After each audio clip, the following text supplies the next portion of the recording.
저희 아이는 70일 동안 침대에 등만 대면 정말 자지러지게 울었습니다.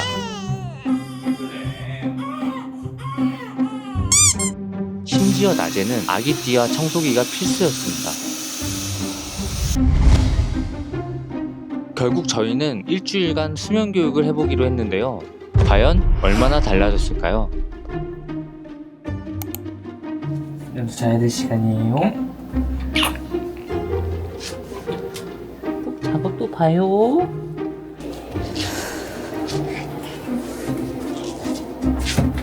지금 시간은 3시 3분.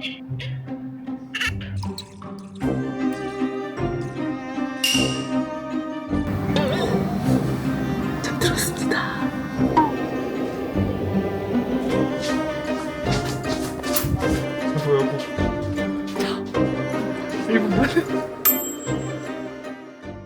수면 교육, 아이가 스스로 잠드는 방법을 배우는 것.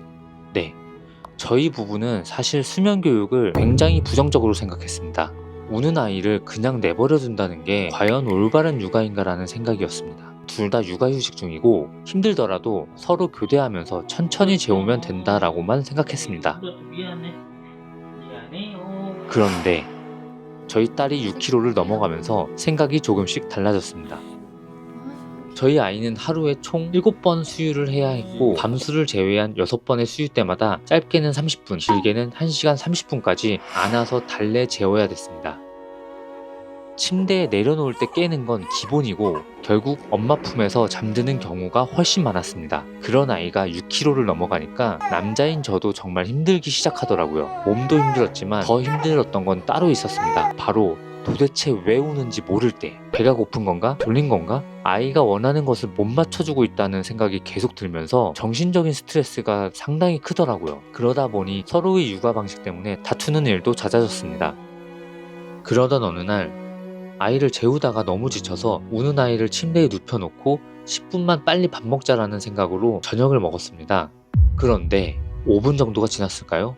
네, 아이가 혼자 잠들어 있었습니다. 그 순간 진짜 머리를 한 대 맞은 것 같았어요. 혹시 우리가 계속 안아주고 토닥여주고 달래주는 행동 때문에 오히려 잠들지 못했던 건 아닐까 라는 생각이 먼저 들더라고요.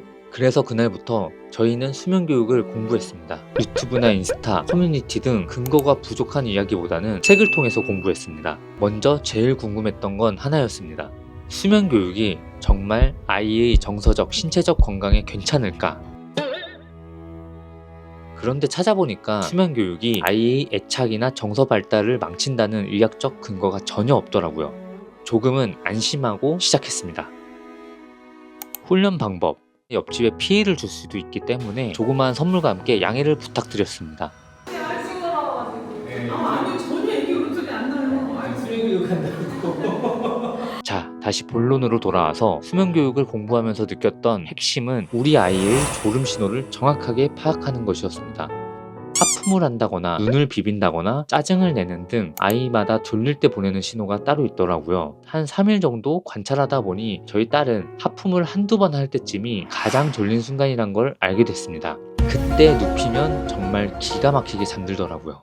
아이마다 기질과 성향이 다르기 때문에 부모가 직접 관찰하면서 파악해두면 좋을 것 같습니다. 그리고 두 번째, 저희는 스스로 잠드는 방법을 알려주는 것을 최종 목표로 정했습니다. 그래서 여러 방법 중에서 허버법, 정확히는 점진적 속어법을 선택했습니다. 방법은 간단했습니다. 아이가 졸려할 때 눕히고 울기 시작하면 바로 안아주는 대신 3분, 5분, 10분 텀을 늘려주며 조금씩 기다렸습니다. 그리고 정해둔 시간이 지나면 들어가서 아이를 진정시켜줬습니다. 이때 아이를 안아 올리면 잠에서 확 깰 수 있다고 하여 엉덩이를 살짝씩 토닥여주면서 진정을 시켜줬습니다. 마지막으로 만약 최대 30분이 지나면 안아서라도 재우자라는 기준을 정했어요.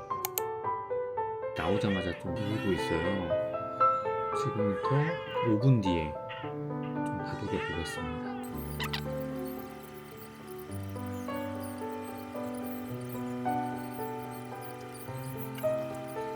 3분 정도 지났는데 울음은 아예 없어졌고 뒤척임도 덜해졌어요. 그렇게 아이가 스스로 진정하고 잠드는 경험을 조금씩 만들어줬습니다.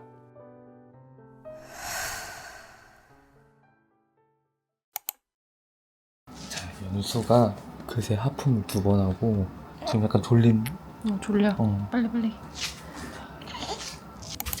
낮잠 주무시고 이렇게 연수 자야 될 시간이야. 연수. 아니 그거 다 수면 의식이라고. 연수 자야 될 시간이에요. 자, 낮잠 한번 푹 자고 또 봐요. 그냥 이렇게 하고 나가면 돼.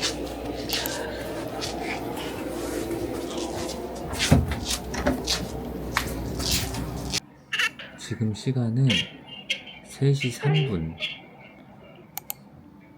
3시 3분 낮잠 타임입니다.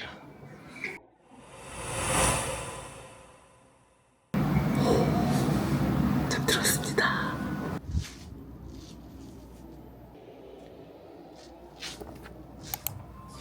연수가 깨어날 시간입니다. 중간에 좀 보채긴 했는데 아주 잘 잤어요. 아이고 낮잠 잘 잤어요. 푹 잤어요. 잠연장 했어 스스로. 등만 대면 울던 저희 딸은 이제 5분 내로 스스로 잠에 듭니다. 여기 생길래.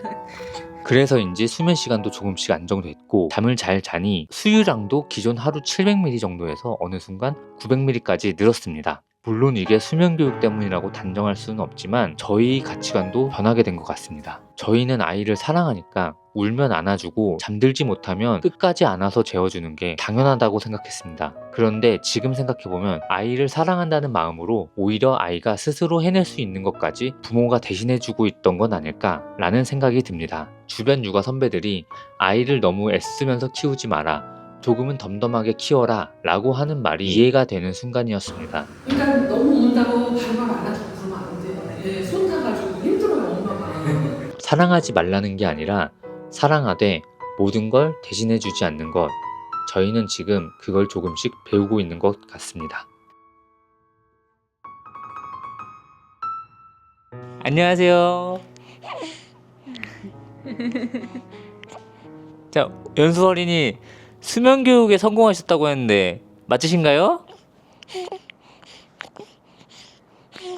소감이 어떠신가요? 좋으신 것 같습니다.